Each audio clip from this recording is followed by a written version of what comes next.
নমস্কার। গত 9ই আগস্ট পশ্চিমবাংলার কলকাতার একটি বিখ্যাত হাসপাতালে যে ঘটনাটা ঘটে গেছে, সেই ঘটনা সারা বিশ্বকে নাড়িয়ে দিয়ে গেছে। কারোরই মনে আজ খুব একটা শান্তি নেই। তো এই ঘটনার পরিপ্রেক্ষিতে আজকে একটি কবিতা আবৃত্তি করছি।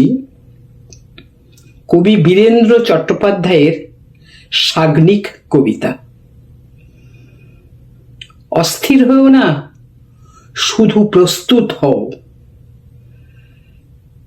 এ সময়ে কান আর চোখ খোলা রেখে অনেক কিছু দেখে দেওয়ার সময়।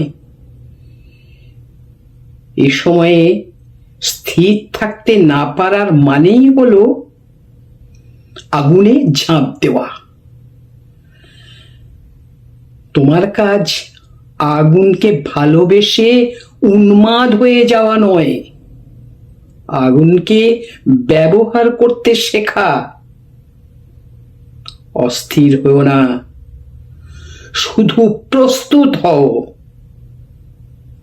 শুধু প্রস্তুত হও।